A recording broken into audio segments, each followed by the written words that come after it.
जिस धरती पर स्वयं लक्ष्मी अवतरित हो, जहां विवाह केवल दो व्यक्तियों का नहीं बल्कि मर्यादा, त्याग और करुणा का पावन संगम हो, वह विवाह है जानकी मंगल। मिथिला नगरी आज स्वर्ग से भी अधिक सुंदर प्रतीत हो रही थी। हर द्वार पर मंगल कलश सजे थे, हर गली में वेद मंत्रों की ध्वनि गूंज रही थी और संपूर्ण वातावरण उत्सव से भर उठा था। आज राजा जनक की पुत्री जनक नंदिनी जानकी का मंगल विवाह होने जा रहा था। राजा जनक का हृदय भावनाओं से भरा हुआ था।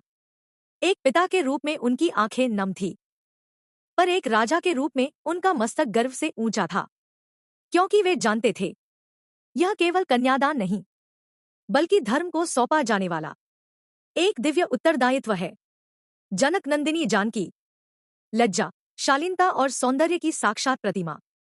उनके चरणों में धरती की शांति थी और नेत्रों में लोकमंगल की कामना।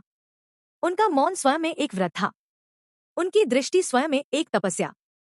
और तभी सभा में प्रवेश होता है अयोध्या के राजकुमार श्रीराम का। न उनके मुख पर कोई अहंकार, न उनके व्यवहार में कोई अभिमान, केवल शांति, केवल मर्यादा और केवल धर्म।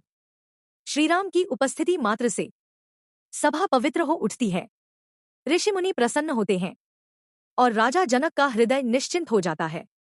वेद मंत्र गूंज उठते हैं, अग्नि साक्षी बनती है और वह क्षण आता है जब राजा जनक अपनी पुत्री का हाथ श्रीराम के करकमलों में सौंप देते हैं। यह क्षण केवल एक विवाह नहीं बल्कि युगों युगों के लिए एक आदर्श बन जाता है। गोस्वामी तुलसीदास जी कहते हैं, यह विवाह भोग का नहीं, त्याग का है। यह प्रेम का नहीं, कर्तव्य का उत्सव है। यह केवल दो हृदयों का मिलन नहीं बल्कि मर्यादा और धर्म का अभिषेक है।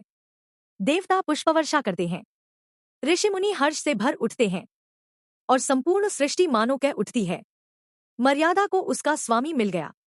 जहां श्रीराम जैसे पति हों और जानकी जैसी पत्नी, वहां जीवन नहीं, आदर्श जन्म लेते हैं।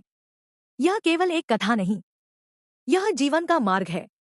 यदि यह जानकी मंगल आपके हृदय को स्पर्श कर गया हो तो इसे केवल सुनिए नहीं, इसे अपने संस्कारों में उतारिए, क्योंकि मर्यादा आज भी राम से ही जीवित है। यदि आपको गोस्वामी तुलसीदास की रचना जानकी मंगल अच्छी लगी हो तो वीडियो को लाइक करें, कमेंट करें, साझा करें और सब्सक्राइब करना